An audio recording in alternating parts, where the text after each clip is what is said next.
Dude, what up, everybody? It's your boy Stoney coming to you live from the TCM Museum of Minnesota. Everybody get the hell in here. Space Cadet Nation, what up? Horror family, get this motherfucker shared tonight. This is a beast, everybody. We had a little bit of technical difficulties, but we're getting this shit going, motherfuckers. As always, the Space Corps podcast is brought to you by Half Moon Designs. That's our homie Ann McDonald, a.k.a. Mrs. Shit Show. Make sure you check her out. Go to her Shopify, buy some stuff. Use the promo code Space Corps at checkout. You're going to get 10% off your entire order. And then, of course, the TCM Fan Club is live, baby. Go there for everything Texas Chainsaw Massacre from start to finish. Every bit of the franchise is in there. And join the forums. Great place for everybody to get there as a community, to get away from the dumb Facebook bullshit. And then, of course, if you like what you're seeing tonight, support the show. Get some merch from there, baby. Tonight, ladies and gentlemen, I am very, very excited to bring to you an unbelievable guest. This man is an actor who's been in many, many, many films. Everything from The Program to Batman Returns to Texas Chainsaw Massacre 2003, 2006, Texas Chainsaw Massacre the beginning. Holy fuck, the list goes on. Ladies and gentlemen, I give to you none other than Mr. Andrew Bryniarski. Good evening, sir. How the fuck are you? What's going on, Sean? Hey, you can hear me okay? Yeah, we're good. Dude, hell yes, brother. Again, I appreciate you bearing with me. Sometimes this goddamn software is a son of a bitch, but we're making it work tonight. Everybody's pouring in right now. I appreciate the shit out of you hopping on tonight, dude. Right on, brother. Oh, fucking hell, man. Where are you at? So coming out alive out of Minnesota.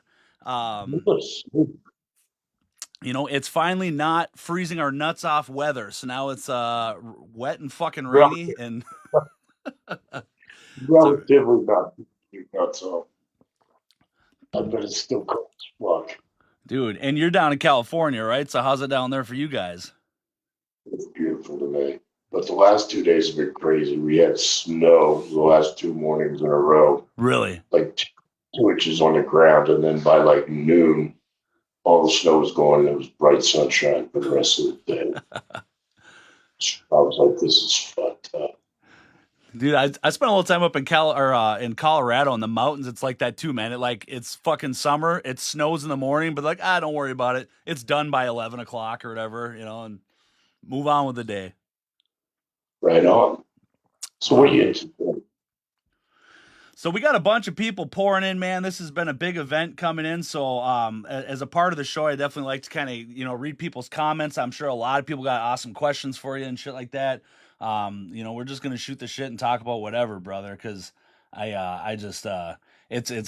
I'm not going to just sit here and tell you how much of an honor it is to have you on, but dude, it's a big fucking thing for me, man. So again, it's fucking killer. I really like where the show's going, just being kind of a goofy thing that I do as a collector. And then all of a sudden now it's turning into this, and I'm talking with a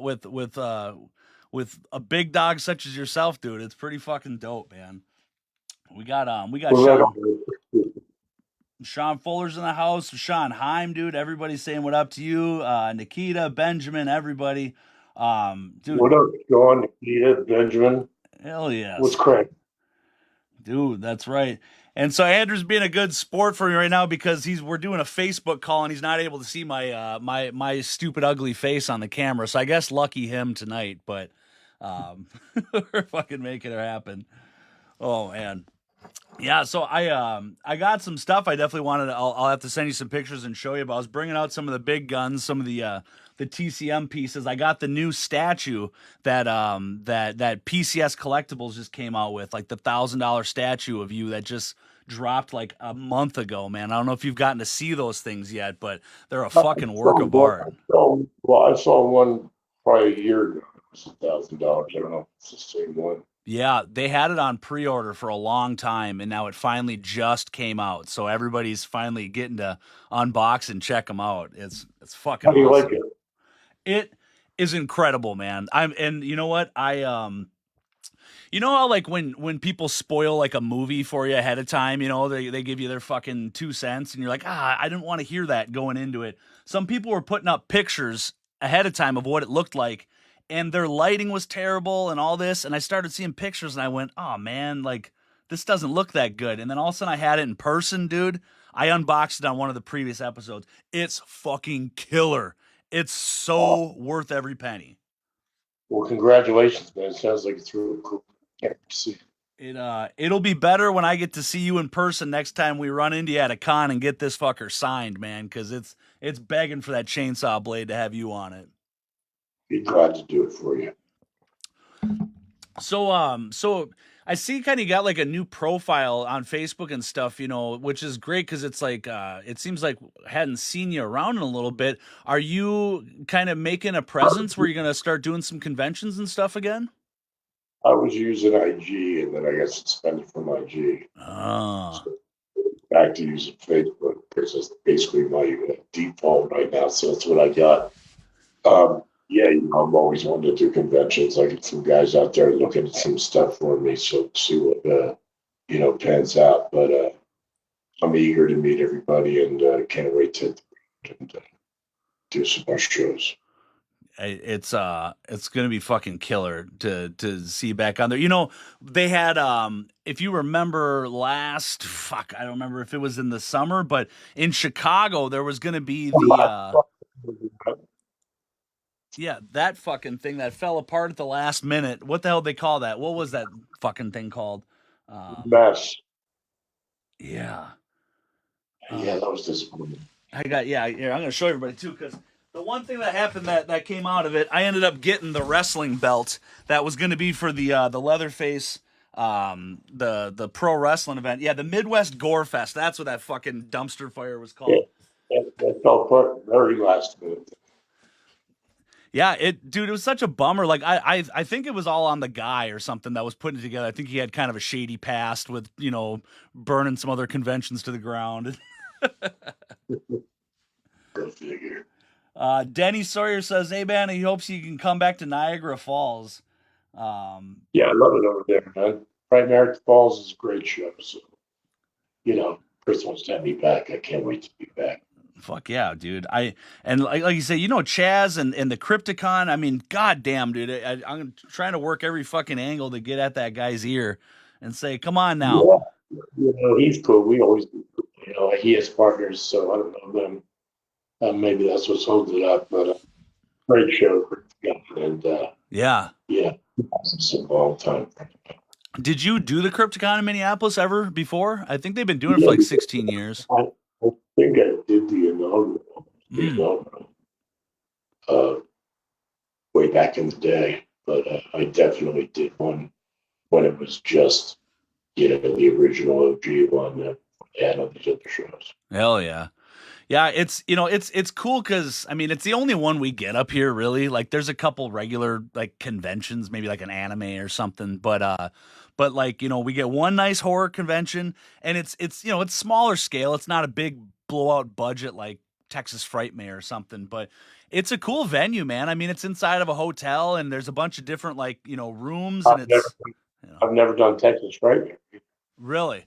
Yeah, I want to go to it, man. I mean, that definitely. I mean, obviously, you get in the heart of Texas is where a lot of the big, big name ones are for these type of things. But Well, you'd think they'd want to have Leatherface at the show, but wait on that call. yeah, But if they want to make it, I'd be glad to do that show. dude. Well, And fuck yeah. I mean, the nice thing about well, like this horror communities and stuff, dude, is we all like go to these. We all have relationships with a lot of these people. Like the networking is pretty kick ass. Like my buddy Sean Fuller, he's in the chat right here. He does a lot of like conventions and does organizing like signings and stuff down at the gas station, and even like smaller gatherings where it's a couple of celebrities or something. But look it up, John. yeah, dude. So I'll Hit definitely me up. get you his information, man. You guys should connect after that because he's a fucking Yeah, cool dude, man. time to say hi. Hell yeah, dude. And let's see here. So Thomas is asking what mask I got to my side here. I got one of the 2003 your Leatherface mask. This is from MMFX Studios. This is my baby right here. I wish you could see on the screen. I'll send you a picture in a little bit, but real fucking hair, just gorgeous top of the line fucking mask for me, and I always How do got you it, think man. how do you think it compares to Udo's masks? Like the Bad Man or which ones? No, like art by UN, whatever it calls them. Oh yeah, I this one's I like this. This is my favorite one I've seen of it. It's always been my favorite fucking Leatherface mask too. I got it on a nice Cool. I got it on like a glass head and you can put LEDs underneath it so his eyes fucking glow up different colors and shit. It's sick, dude. That's funny. So, and everybody that's watching too, to kind of commemorate this awesome, night of him, Andrew being on with us, he's got 10 prints coming our way, that are my favorite fucking shot from the whole movie. There, it's such it's way better than a press release photo, in my opinion. It's just such a badass stance when you're popped out and the fucking outside there chasing them. So, Thank you. We dude, screen grab. you did that, right? The screen grab. Well, I mean, yeah, I had a screen grab. It's one of a bunch of ones that I use. I think it's a great shot. Hell yeah. Yeah, so if anybody's interested, I'll be having those pretty soon. There's only 10 of them. It's limited just for the show, just for something kind of fun to put out there. So reach out, claim them if you need. But fuck yeah, dude. I so I mean, I jump all over the board, dude. Like I told you before, I don't ever really write down questions and shit because I feel like all of a sudden I fuck up and I'm like not sticking to the script. But I always like just shit I've always wondered before and stuff too. I mean, early in your before your like movie career and stuff, you were bodybuilding and were you wrestling too? Yeah, I was a bodybuilder, and I have some wrestling, history with WWE and the WCW. Didn't really work out. I had issues with both companies, different issues, but WWF offered me a contract twice. Didn't sign them. I've been out to Connecticut a couple of times to meet with everybody and do the whole deal, and been in the ring with those guys. Uh, just not people I was going to work with. Eventually, I was already doing what I was doing, and they didn't make it very interesting for me. Enticing, right? So I okay. went So to, like what year was that roughly? I was training power plant in Atlanta at WCW uh, through Kevin Nash and Terry Taylor, but had issues with Paul Orndorff, Mr. Not So Wonderful after all. Almost had to kick his ass, so that's how that one went. Oh But yeah? I big wrestling fan. So about when was that then? Like so I mean late Well, 90s? I don't fucking remember, bro. Sure. No worries, Long man. time. So when like did you just were you a young buck like high schools when you started really lifting weights and shit like that and started or when did that kick in? Yeah, I mean, I started training probably when I was 14, and by the time I was 19, national bodybuilding champion, pretty crazy physique. By the time I was 20, 21, I was doing Hudson Hawk. And from there, I lost a bunch of weight to do this or about this. Batman Returns, and something like that. That's fucking sweet. My shout out to my wife too. She's a massive Batman fan. When she heard she knows I'm all about the chainsaw stuff and bless her heart, she tries to get into it a little bit, but she also I'm like, yeah, I'm like, dude, he was in Batman too. And she's like, wait, what? I said, fucking right. I said, this dude's fucking he's been around, man. He's done some cool ass shit. Like I wanted to ask you about Street Fighter, dude. I mean, that was a fucking crazy movie. I mean, did you work like hand in hand with Van Damme quite a bit? Like, cause he was like pretty coked up during then, right? Apparently so. We Allegedly. didn't have that information has become public thanks to his admission, but we speculated. Sure. He was definitely a fucking piece of work back in those days. Uh, just a fucking piece of work. I'll just leave it at that. He's come around a lot. Yeah. I think the business humbled him, and he's not the same person he was. I could say that. So Sure. remind him when he get home now. If you see him, he says hi. But he was an arrogant son of a bitch, very insecure. I mean, my take on it is he's Jean-Paul Van Varenberg or Jean-Claude Van Varen. He's not Van Damme. Van Damme is already an act, so Yeah. he's got to pull the act 24/7, and then he doesn't really know how to go put anything on top of the act he's already acting as. So, I can see what his dilemmas were. Fake, fake guy. Keep it real. That's what I always say. Sure. Did so like in that movie then, like where was it I mean how often were you interacting with him and stuff like that? I mean just out of curiosity, every day. Every day around the world, we filmed in Bangkok. We filmed on the Gold Coast of Australia, and a couple other places probably too. So yeah, the whole deal every day. I mean, days when he'd come to set, a lot of days he'd be 7, 8 hours late. Have a crew of 300 people wait in some other country on the other side. Jesus. Yeah, wait 7 or 8 hours a day to give you 2 hours to shoot. Be for the entire crew. Just, not a very considerate son of a bitch. Yeah, sounds like quite a bit of a diva, which that's exactly how I would have thought he would have I been. wasn't back in those days. Um, I mean, I was real back then. And, I thought he was just a punk. Punk.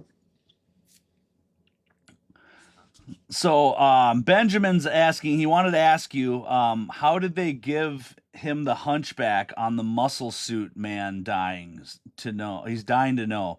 How did they give the hunchback on the I laid down with my chest on a board holding 400-pound dumbbells. And I just did that for 4 or 6 weeks straight until my back just had that arch to it. Oh fuck.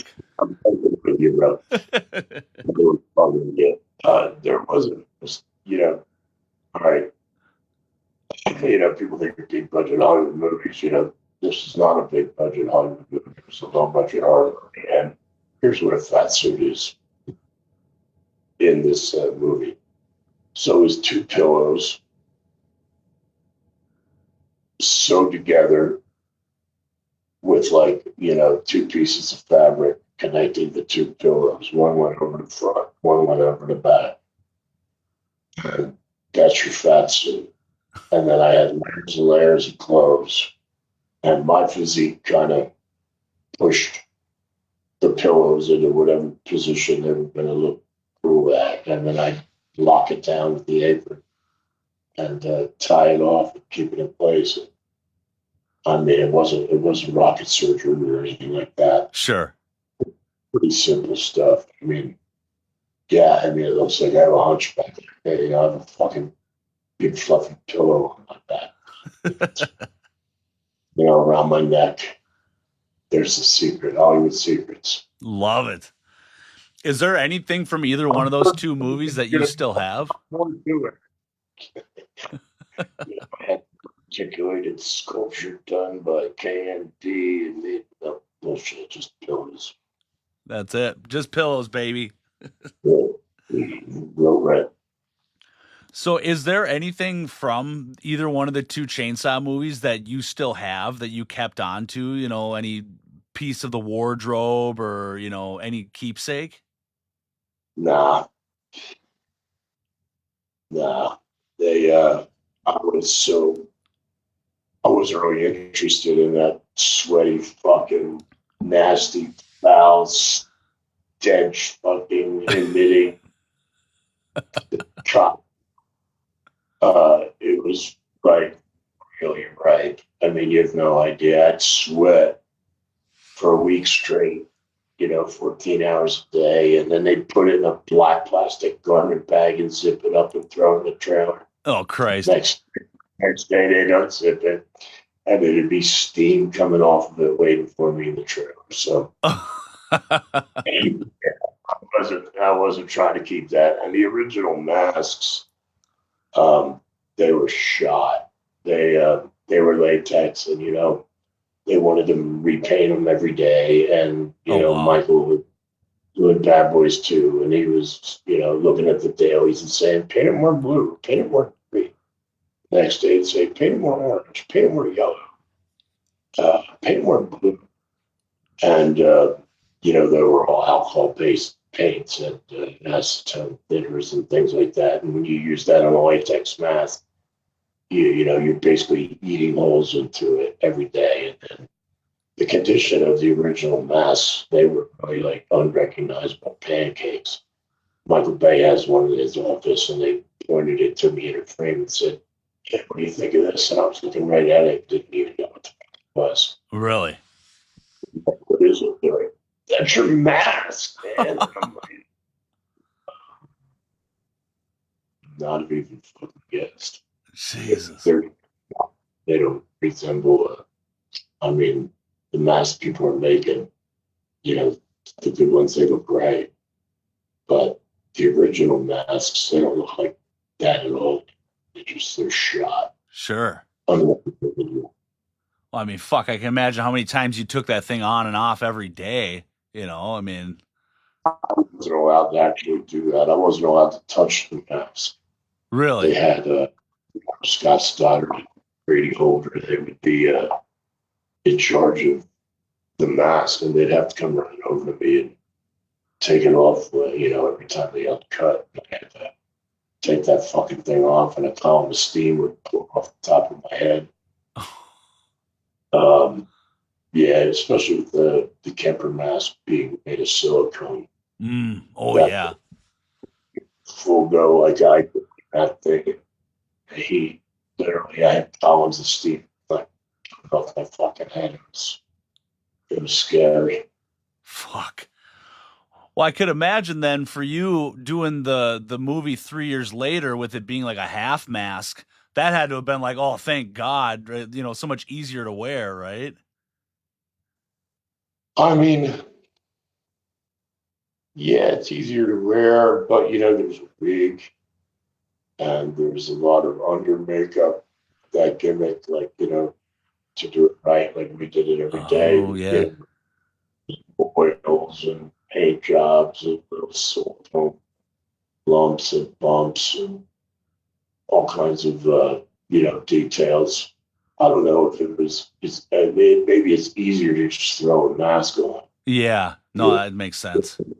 Eye black underneath, but up in the teeth. But yeah, so I don't know if it was really easier with the half mask or not. It was different. Sure.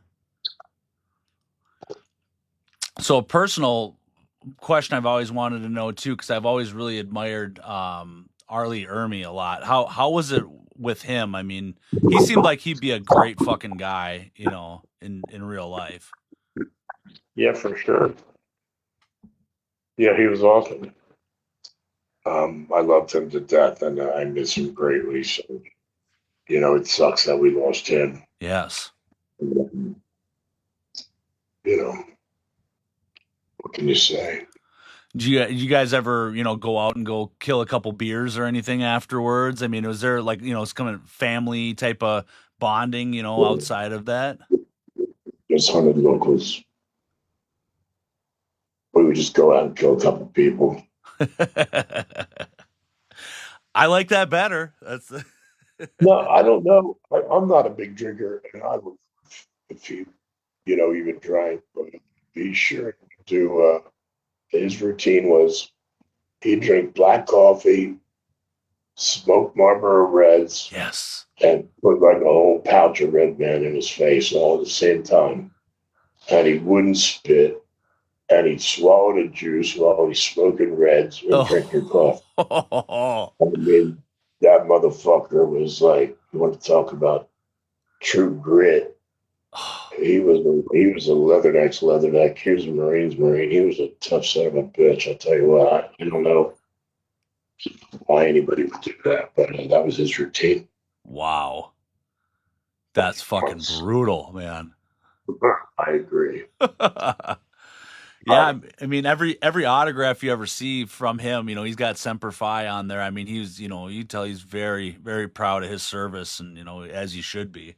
That's just a fucking God, what a God legend. bless him. Yeah, May he go in peace. definitely. So who else from, like, let's just say like the prequel. What's that? I'll tell you a story about him. Oh yeah, please. Fuck yeah. Film in the beginning, right? And dear friend, great guy, Taylor Handley. There's this scene where Taylor gets, the comeuppance on the sheriff, and they're on the porch, and it turns into he's smashing the sheriff's head repeatedly on the porch steps, right? Mm-hmm.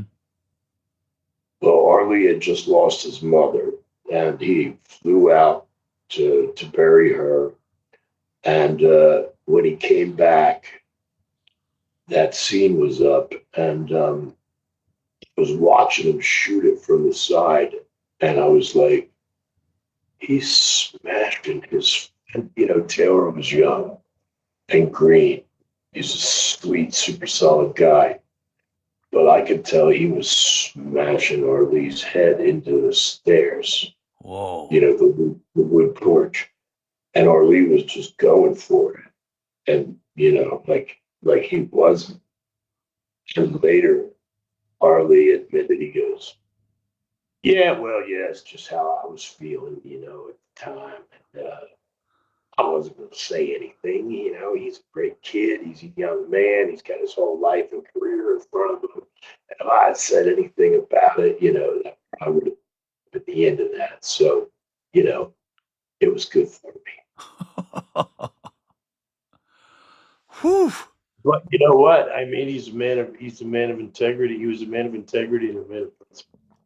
So you can't fault him. I mean, he was heavy duty. He was extreme. He was the real deal. Fuck. That's crazy, dude. Yeah.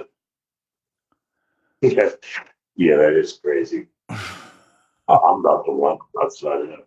I mean, I get kicked in the face enough. I just can be on a daily basis back in those days as it was. I wasn't trying to. Yeah. Although, one day I did get kicked in the face by her cowboy boots like 50 times when I'm chasing her. We go into the kill box in the slaughterhouse. I'm reaching out with my arm, grabbing her by the leg, and she's struggling. I swear I got boots 50 times in the face, but I'm still smiling. Kick me in the face all day, Jessica. I'll still fucking smile. Right? Yeah. Because, I mean, it's just it's making it better. It's that much more real for the movie, for the film's sake. It's like, just do it. Yeah, she was the shit, I wasn't going to complain, I was into what she was doing. She was killing it. Was she So pretty, much fun work. was she So all much- in with like the horror idea about it? Was she like pretty excited, to be in a horror movie? He was so game, man. Everybody advised her not to do it. They told her she couldn't do it. I think they threatened her with a lot of stuff, like, if you do this, you blah, blah, blah, you're going to ruin your career because of where she came from. All she had done was 7th Heaven, which was like, kind of like religious show of some sort or whatever, Sure. And, they were not all about her doing this movie. And she didn't give a fuck. She was moving on. And look, she was a movie star. She wanted to prove it. She sure fucking did, right? Yeah. She's to this day, she's my favorite leading lady that I've ever worked with. I mean, she was the fucking shit. And I just enjoyed working and watching her do her thing every day and collaborating with her, chasing her like a motherfucker, getting kicked in the face, all part of it. I normally don't like running or getting kicked in the face, but but I'll make an exception here. you know, job's a job. You get to do the job. And for her, she made it easy. Dude. You know what? It's great. I'm happy, you know. Mm-hmm. And I work that hard anyway, so I do whatever it takes. And, you know, it's punishing a lot of the stuff I do. You know, physically, it would kill 10,000 other mortal men, but I'm a tough one. No quitting. I'll sacrifice for my art. For sure, Yeah. dude.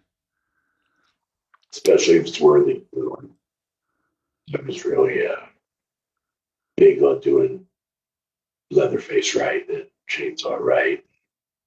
You know, yeah, I was all about it. So whatever it took, you know, that's what we're gonna have to do, and that's what I was happy to do. I ate that shit up. I had a great time. Very proud of the work. So were you? Everybody, you know, working great people all around, top to bottom. So prior to 2003 even being cast for that movie, were you a fan of like the Texas Chainsaw, you know, franchise? You know, were you familiar with it, or was it kind of like, holy shit, I get to do this? I was familiar with it. I'm not going to say I was a huge fan. You know,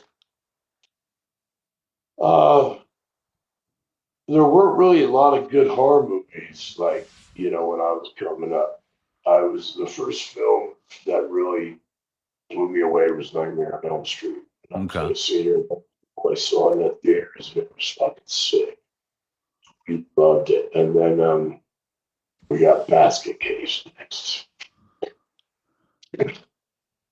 You know, so it was like the good ones were few and far in between back then. You know, you had to wait till Shocker for another decent horror movie, in my opinion. And you know, great movie. But as far as the TCM franchise, I think had really, it was always very loved and very revered, and people really wanted to work with it. You know, the title of the franchise, but people that, you know, were placed in that position weren't always the most capable of filmmakers. Sure. You know, Fair enough. So, you know, I started my career with Joel Silver and Bruce Willis and James Coburn. And, you know, told me to try to start, you know, everything has to be, you know, as good as it could possibly be, you know, no fucking around. To me, those movies, I just, you know, they were almost unwatchable. Like I didn't want to watch a bad movie of any genre because I was a fan of great movies and great performances, you know, great talent, great concept. You know, Texas Chainsaw Massacre carries on to this day. I think in large part because of, I mean, it's just such a great concept for time. And when done correctly, it can, you know, shoot a lot of scenery and create a lot of buzz. Oh yeah. Tear shit up, you know, like stand above the rest. So that's what I wanted to do, and I got a shot at it.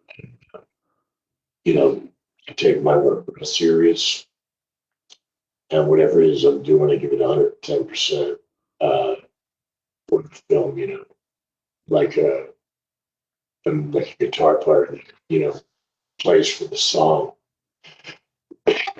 so to speak. You know, I try to play for the, make my contribution as impactful as possible. And I use my craft, you know, my gifts, and my creativity, and I'm an artist, so I mean that's my happy place. That's what I do. I love what I do. I love my job. When you are doing the first time around of doing like the Leatherface character and that, how much does the director give you the freedom to kind of, you know, are you just given a very set direction as to how they want you to act and how they want that character to be, or do they kind of see how you take, They you don't know, say, run it? they don't tell me shit. That's got to Uh, feel great. that's my job. Good. My job is to look at what they have and bring words on a page into reality, flesh and blood, and action. It's you don't stand there like words on a page. They don't do anything. They don't move.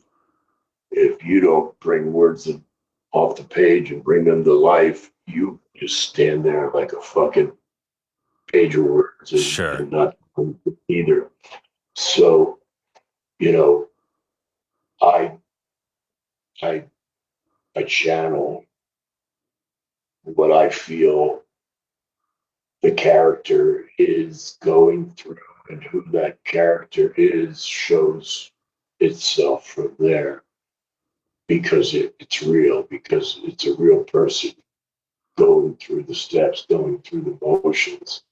And, while the camera's rolling, I'm experiencing what the character is doing because I'm doing it, I'm not Mm-hmm. talking, doing it for real, and captures that, and that's how we make movies.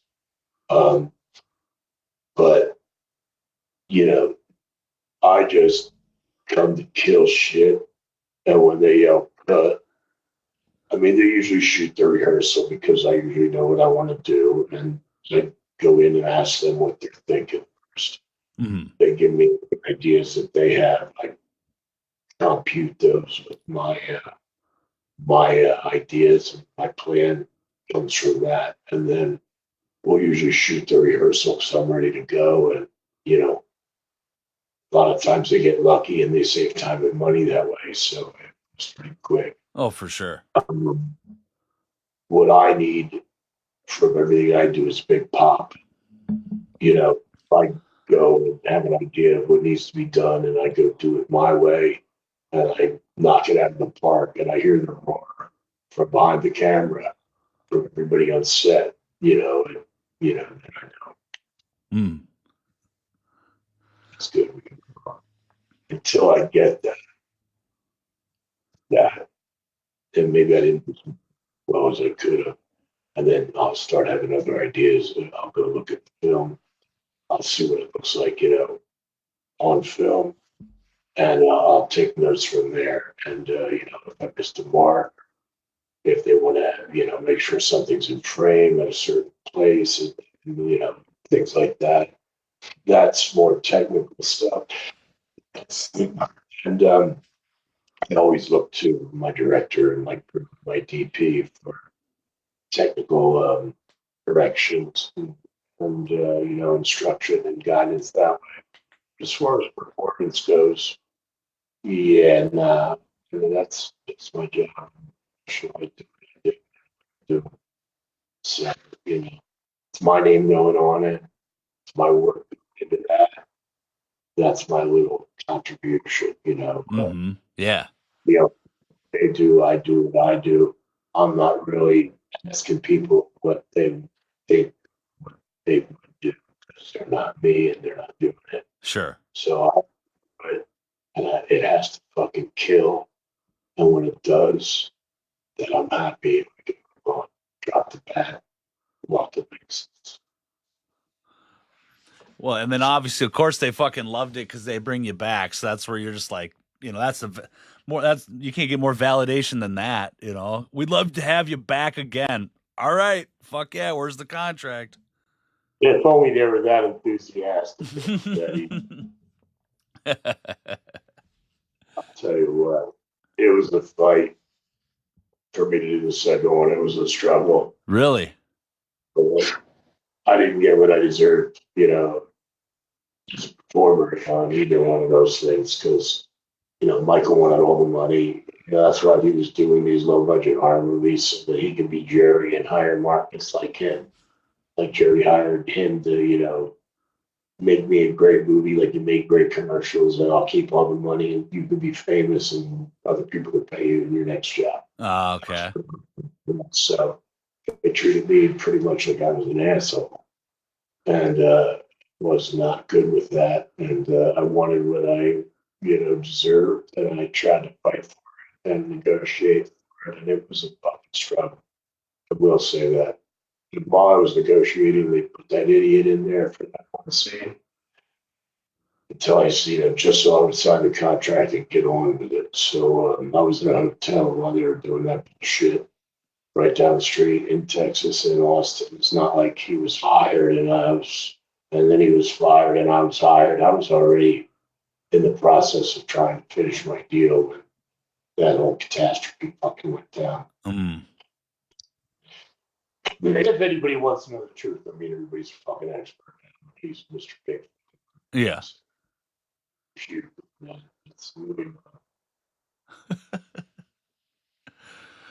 So I got a question from one of our viewers that are watching, Mr. Benjamin Rodriguez, and I think we're I want to know. Yeah, dude. So he wants to know what costume out of all the movies you're in was the most comfortable to wear, and what was the most uncomfortable. Which already we know the stench of the Leatherface suit, but Of all the movies I've been in, what did you dig the most that you got to suit up in and wear? What was great? I mean, those are nice fucking Italian fucking custom made clothes. Yeah. So it stink. I looked fucking fresh, that was great. As far as what did I love the most getting dressed up as, that was hot. I mean, I think every costume that I've had, I mean, look, it's my job to make it work. Mm-hmm. I'd say that it sucks. Then what? Then you suck. Yeah. You suck. It's like I have to sell it. I can't let something that maybe I'm not a huge fan of slow me down or get in my way or make me look like an idiot. I'm not there to look like a fucking idiot. That doesn't help the movie. That doesn't help me. That doesn't help anybody. Sure. So why not sell whatever, usually very talented people create for me. And, it's a long process too. I mean, it's in a perfect world, there's fittings and measurements and shit, so it's gonna fit. But in my career, half the time that doesn't happen. You gotta take what you got, and you have to sell it. And you have to make it work. And you gotta hit it over the fucking fence and into the fucking bag. That's all there is to it at the stadium, with whatever that you have. So I think that, Zangief was a great costume. I think that, everything I've done pretty much it works for the character. But as far as what did I enjoy putting on every day, I would definitely say Batman Returns. Because I wasn't sweaty and slimy and stinky and fucking nasty and dirty. Which, I'm not that guy.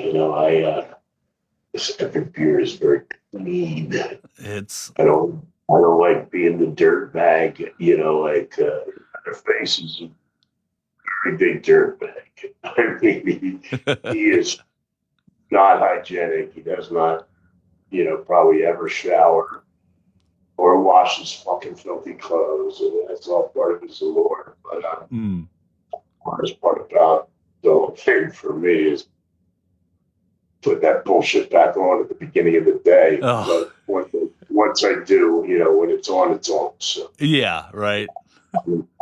Second thought once we start, but yeah, looking back at it, it's like looking at it when I get to my trailer the next day and I open that bag and the steam's coming out. I gotta put that fucking moldy fucking hot. bullshit. And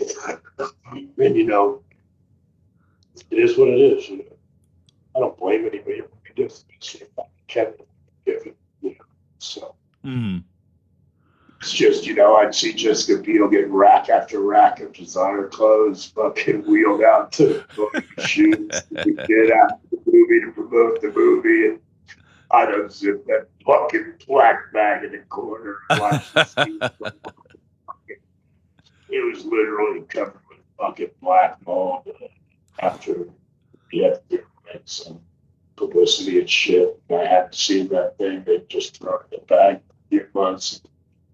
I got done zipping, put it back, watching her always out there just kissing her ass. Love, babe. It's the monster, baby. Jesus Christ. Leatherface is not like Bugs Bunny, Yep. He did not have a perfectly interesting. He was not well groomed like that, Bugs Bunny. Great. So another thing too, I was talking about on one of the other episodes is I was reminded on how absolutely incredible the fucking soundtrack is for the 03. Are you a metalhead? Do you get into heavy tunes? I mean, obviously they don't score it until after everything's filmed and shot. So like when you actually went to see it, like during the premiere, yeah. Like, were you like, holy fuck, these are some good tunes? Like, were you impressed? Jarnis, my homeboy. Fucking right. Ice 9. Gotta love it. The sounds of silence. Dude. We get it. Like, dude, fucking Meshuggah was on that. I mean, that was one fucking hell. Yeah. I mean, you also had Moon's previous band, Motograder. They were together, yeah. That didn't go anywhere, but he turned out to be a big star in music. He's an old friend. Really? Who else was? Yeah. I mean, it was a good soundtrack. I definitely would agree. I grew up with, Jump in the Fire, early Metallica, listening to that the first time it ever hit the radio, like Metal Shop, Friday nights on the rock station. That was Big Sabbath and Dio and, not so much obscure shit like Mortician, who's a friend of mine. Cannibal Corpse. I know they love the Chainsaw deal. Yeah. I got into Slayer late, big Slayer fan. I never heard of him when I was a teenager. Okay. I was only, stuff did not really translate to the East Coast. Like, Slayer was not like, nobody I knew was talking about Slayer. It just wasn't, an East Coast thing. They were probably touring more in Southern California and the side of the country, and probably didn't get out there that much. And when they did, I wasn't there. Okay. But I loved Aerosmith, Deep Purple, and a lot of that stuff. I'm a big classic rock guy, but I love heavy metal too. It's just not. That was before heavy metal became 18 different separate categories. Yeah. Yeah. Dude, yes.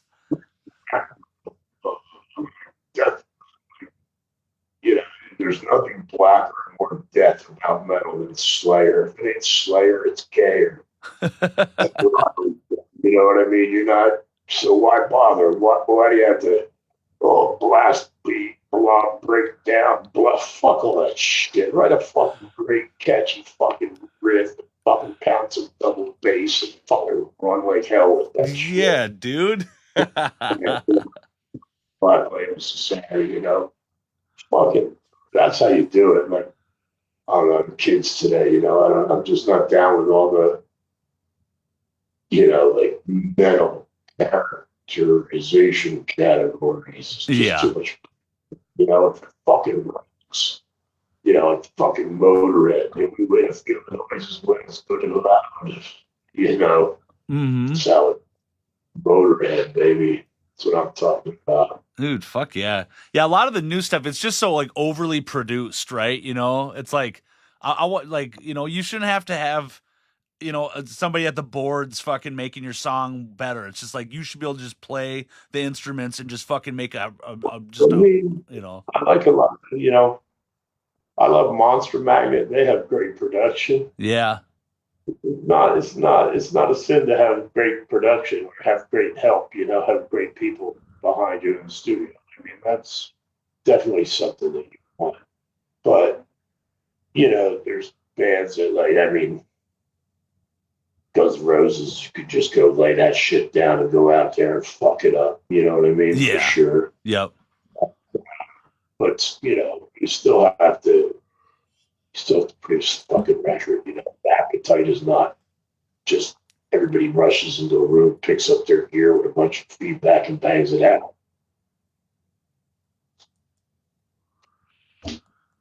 So do you You get know, like I would imagine then, like you're saying, like so Ivan Moody, like you knew him, like do you?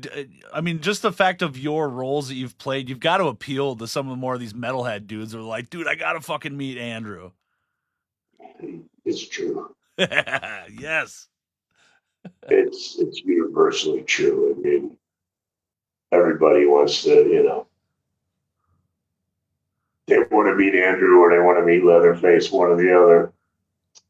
Maybe they want to meet Leatherface, then they meet Andrew, and then they scare him.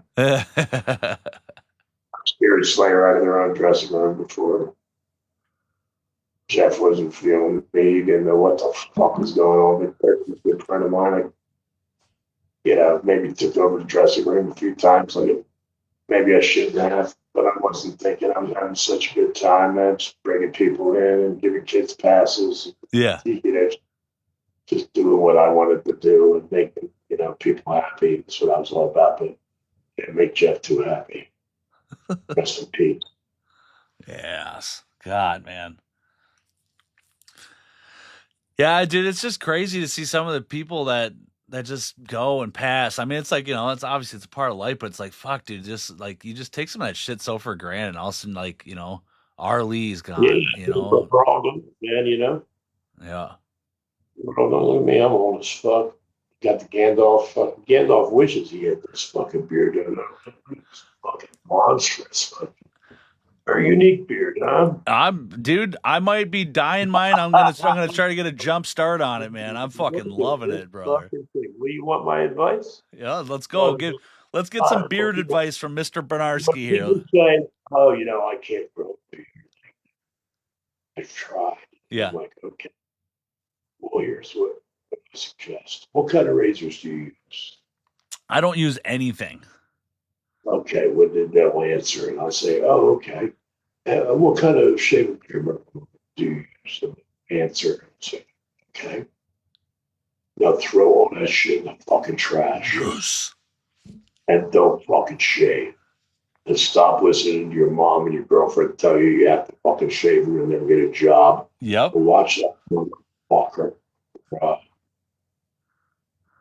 And just let her go, baby. Just let her go. there's the secret to growing an epic beard. Dude. You know, and my buddy Zach, he got me. I bought. There's this beard company called Fable Beard, and I don't get into all that fucking hair products and shit. But you know what? The one thing though is when I do comb the beard, fuck, I'm like, dude, it's a rough day. You know, like I don't do that often. But he gave me some of this Hey, beard butter, dude. It do you fucking wash that fucking thing? Dude, no. That's the thing. I go, shit. I go, give me something that smells like a thick lumberjack. I'll put that bitch on. Smells like, I'm a Minnesotan. I got to smell like I'm a fucking, up in the pine trees and shit. I mean, I haven't brushed this thing today, but I mean, this thing loves to brush. Yeah. Yeah, well, you know what? If you know those guys, have them get me some shit. Dude, for I, sure. I don't use it, you know, because I have such a bright, shiny, beautiful fucking beard anyway. But I do like to fuck with it. If somebody gives me different stuff, I've tried different beard butters and shit, and you know, it'd be nice to have some around. Maybe sometime I want to try it, see what it does. Hell yeah, yeah. I've been talking with them. They might sponsor the show here pretty soon too. So maybe I'll be able to Cool. fucking flip some free ones your way too, brother. Tame this thing down a little bit, but like I don't know if I'm going for that. Like, not every day, at least. I'm not trying to tame it, trying to trick. But there's times that it'd probably be good to have some beard oil on hand. Hell yeah. TJ Caudill, he's in the chat. He says, "Your beard is beautifully amazing. Both of you boys have manly beards."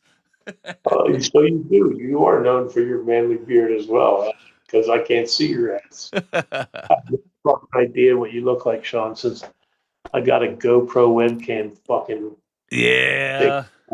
screen. Well, But we tried. We try, and at least everybody's getting to check this out. It's been a fucking fun time. And the kid that said my beard is beautiful, you're an intelligent man, and you sure know what the fuck you're talking about. And I think. And I do hear somebody is very erect.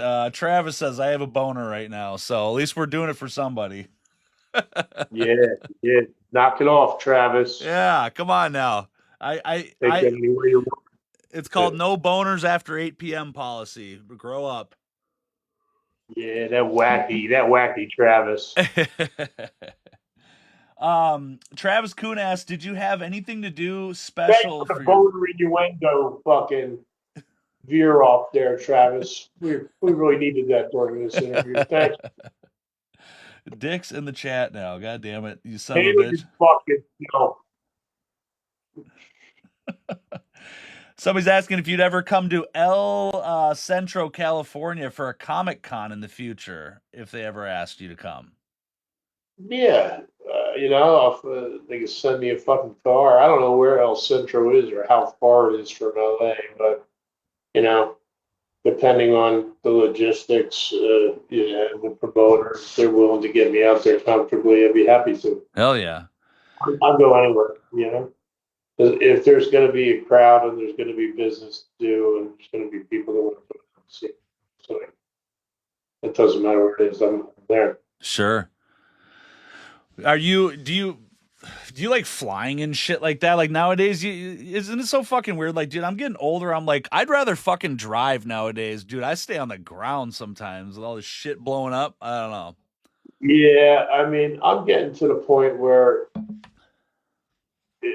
it's like to legitimize demanding first class is a tough one. Sure. Especially when you started your career at 19, But when you do films, you do big films and stuff, that are union films, they're obligated to fly you best possible, Oh, sure. best available flights and everything. So I'm a big fan of first class, but that's probably why I don't go as many places as if I can get a first class ticket, that's great. That really helps me. I want to be there. But Sure. not a lot of people want to take that. I guess I'm not that old yet. So, until then, I struggle with the coach. And, some flights are absolutely some are just terrible. My knees get jammed into my fucking sides of the car. Front of me and fucking, I fucking can't stand. I'm a big guy, I'm 6'5", 300 pounds, so I need a little bit of room. Dude, yes. Basically, get you the bulkhead, and then the bulkhead doesn't recline. So you got to sit up like this the whole fucking time. That's awful too, My feet, I can't stretch my feet out, put them in front of me then, at my knees and put them up on the fucking wall or TV or whatever. I'm a challenging person to fly, but it's part of the deal, right? You got to fucking travel if you're going to work. You want to go places, see exciting places, and meet exciting, interesting people. You got to get on a fucking plane. I don't know who it is. I can't really. I know there's some guys that don't fly, and I've heard legendary stories of motherfuckers who just drive. Yeah. They would drive to Europe, wasn't an ocean. Yeah, right. No, just because they don't fly, it's like, God damn, like, really? I don't know. I mean, like, it's a drug. It's, time. Thank God for craft. Dude, some guys just fucking love it too. Like, so there's a guy that one of my buddies, his name's Evil Nate Hewitt. He's a professional wrestler that is a Leatherface character. He's a fucking awesome dude. But that, I've seen online. yeah, dude, that motherfucker, he's like, I just got done driving like 23 hours and, a couple of days ago. God, he just Yeah, loves it. when you want to wrestle us on the face, that's the game. Dude, he's so That's- cool. People are really into that. You gotta prove it to them. You gotta get yourself there. And then you gotta convince them, I'm sure, Oh, yeah. But I mean, it's just I don't work travel days. I don't travel work days, so that helps, especially if a lot of times wherever I'm going, I got to get up early in the morning. I got to drive to the airport a few hours early. I got to get on a plane, maybe make a connection, maybe have a layover. You know what I mean? By the time I get to it's fucking midnight, I'm fucking exhausted. After spending 14 hours a day traveling, just to get to work. So I don't work travel days. I don't travel work days. Hey, fuck, fair enough, dude. I mean, I'm not going to go rush 14 hours of travel and then get dropped into some fucking convention center. I mean, sometimes it does happen, especially if I miss the plane. So,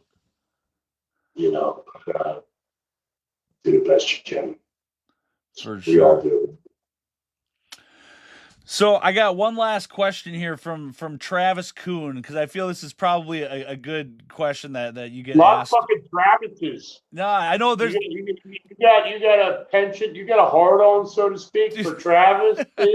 dude. There's always why like are 8 out of 10 callers tonight all named fucking Travis? I want to. it's all the same you, guy. Have you noticed that? Or is it the same fucking Travis with the dude. phone? It's funny because usually there's always a ton of Seans in our chats. It's so fucking funny. Like we probably got 5 or 6, and we all get in the live together, and you go, "What the fuck is this?" Nothing next to Travis with the boner. This is not the This guy is very flaccid here. So, all right. So, but here's this. I'm sure you get asked a lot, but you don't want to prove it. So he wants to know. He wants to know, how did you actually land the role as Leatherface? So can we? I mean, that's a fairy tale story. Non-boner. I was driving in LA. I was married at the time, although I wouldn't be for long. And 7 years later, my ex-wife said, "Who did you hear? Michael Bay is remaking Texas Chainsaw Massacre. He bought the rights." Okay, that'd be interesting. And I understood why he would want to do it, budget-wise, and like Platinum Dunes is a great success. It's a huge company now, but Michael built that with, my performance in 2003's Texas Chainsaw Massacre. And, he wanted to make the money and be a producer and hire me, a young talented commercial director. He did a break and wanted to be a director, just like he had done himself. So, he was taking the Jerry kind of role. And he thought that was good, for Mike. And I had worked with him already on Pro. He was, we don't socialize or anything, I'll be each other in Vegas, say hi or whatever, time to time. And I was just like, I didn't get it at first. And I was like, she goes, well, you should hit him up. I go, why? What am I going to do with that? I was serious. And she goes, you should play the fucking killer. Got a fucking chainsaw. And I'm like, yeah, I fucking really should, shouldn't I? I'm like, motherfucker, wait till I get a load of me. I'm the wrong one. I'm not the one you want chasing you. Fucking that's wrong. I'll bet on your fucking demise. I'll get your ass. Like, if it's the last thing I fucking do, but I'll make it happen faster than that. I'll be about that shit. You know, and it's pretty much like that predator aspect to the character. You know, he wasn't just a retard. You know, dementia, confused and slow. My motherfucker was a hunter, and he wanted to eat. Yeah. So he had to hunt. He had to chase.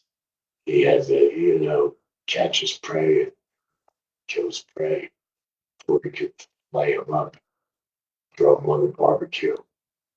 So I thought, wow, that would really be, you know, there'd be me or there'd be any other way you want to go. But I could make that argument real easy and convincing. So I don't know if I called him or I went in to see him or how exactly it went down anymore, but he's famously also repeated in many interviews over the years that what I said to him was, yo, Mike,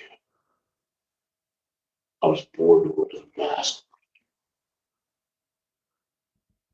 Born with a mask. Yeah.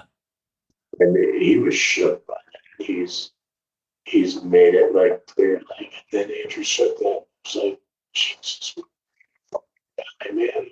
This guy's, he's fucking nuts. He's definitely our guy. You know, but then Mike was a little afraid, you know, that I don't know. It's silly. You know, I'm intense and I'm a big guy.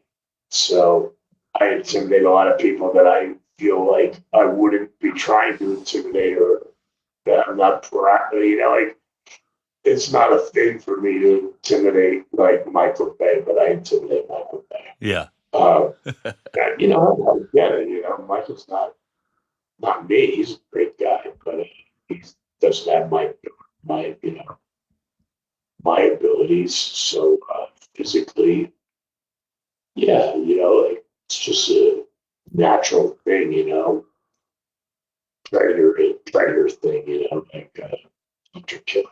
You don't want to get too close to somebody that could.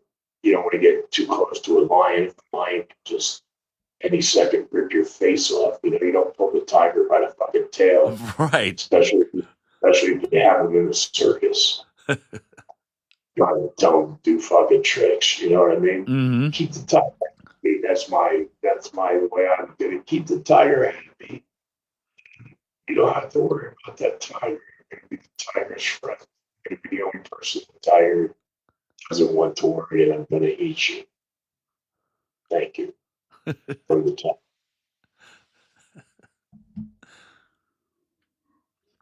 Oh.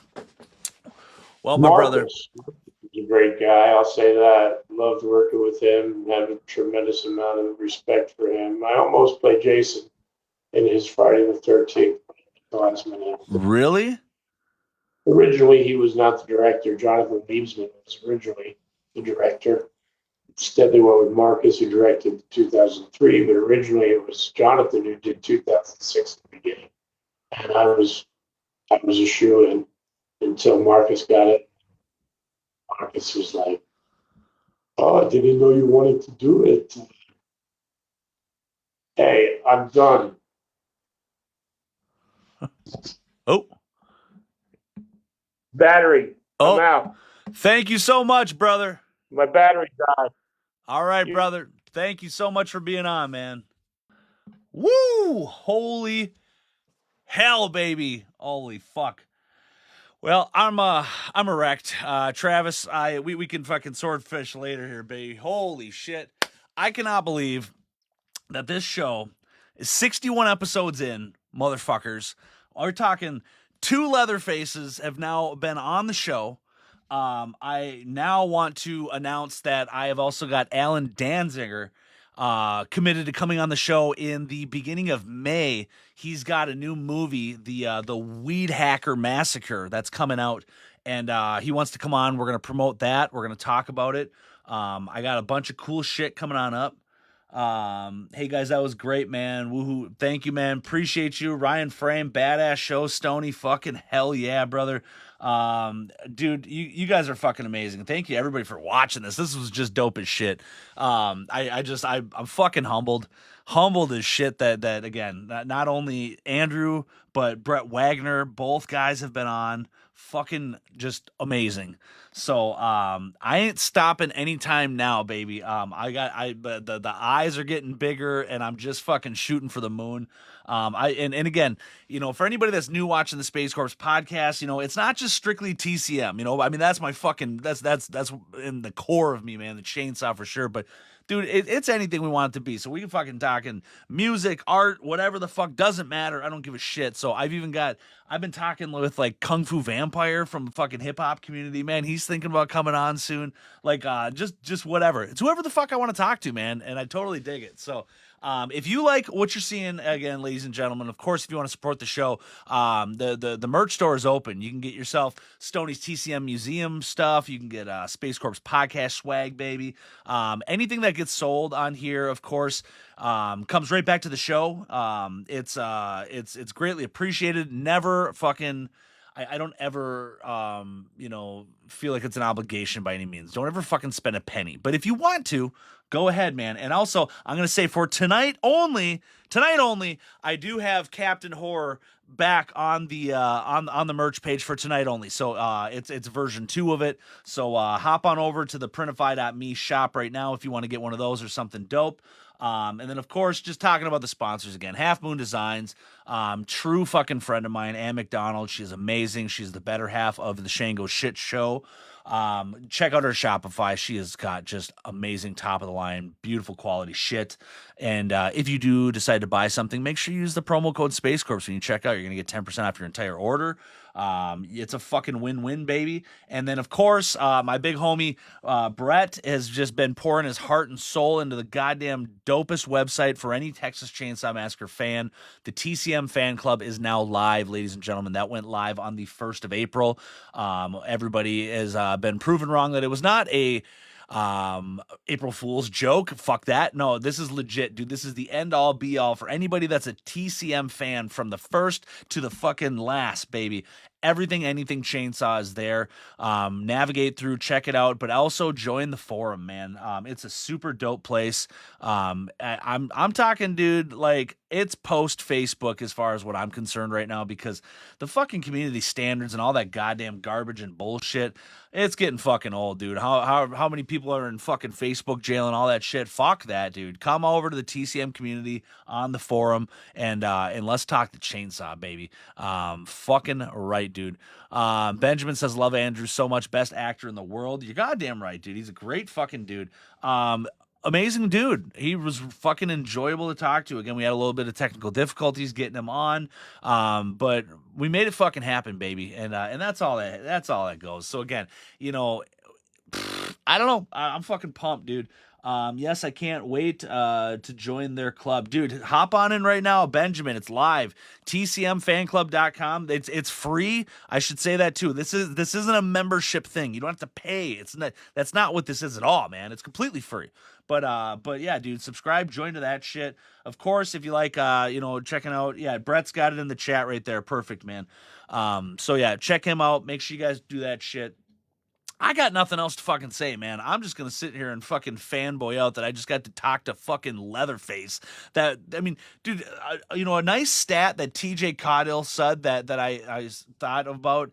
Dude, he is the only guy to play Leatherface in 2 movies of TCM. That's pretty fucking crazy. So, beautiful shit, everybody. So, next weekend, I got people coming on left and right. So just check it out. My name's Stoney. This is the TCM Museum of Minnesota, where I shoot the Space Corps podcast every week, typically on a Friday night.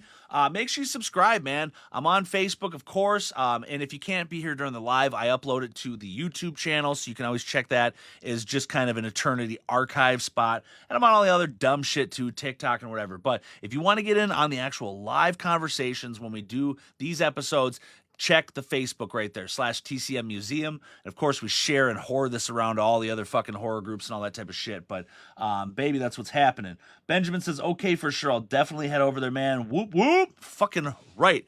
Everybody, I hope you have a nice fucking night. Have a good weekend. I will see you next week. Fucking Leatherface was on the goddamn show. Jesus Christ. You guys, I'm out, motherfuckers. Peace.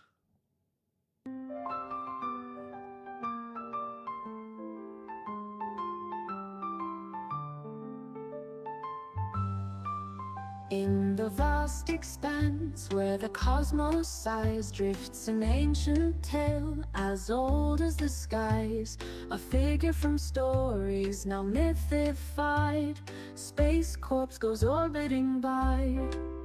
He once roamed planets, oh far and wide, but now he floats where the starships fly. No more breath in his chest, yet can't be denied the space cadet who died.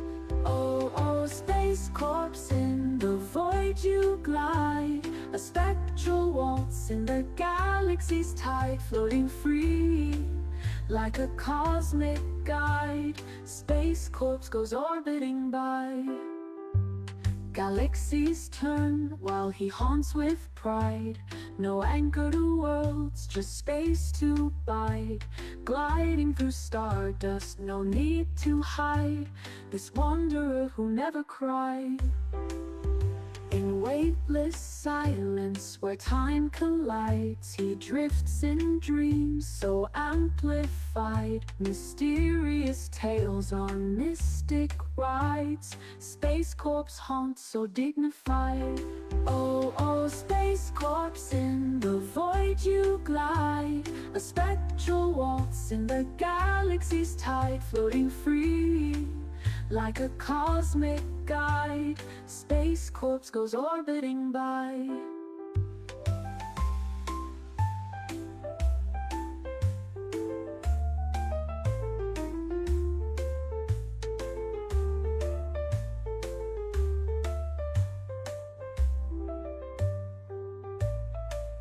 Galaxies turn while he haunts with pride. A spectral waltz in the galaxy's tide, floating free like a cosmic guide. Space Corps goes orbiting by.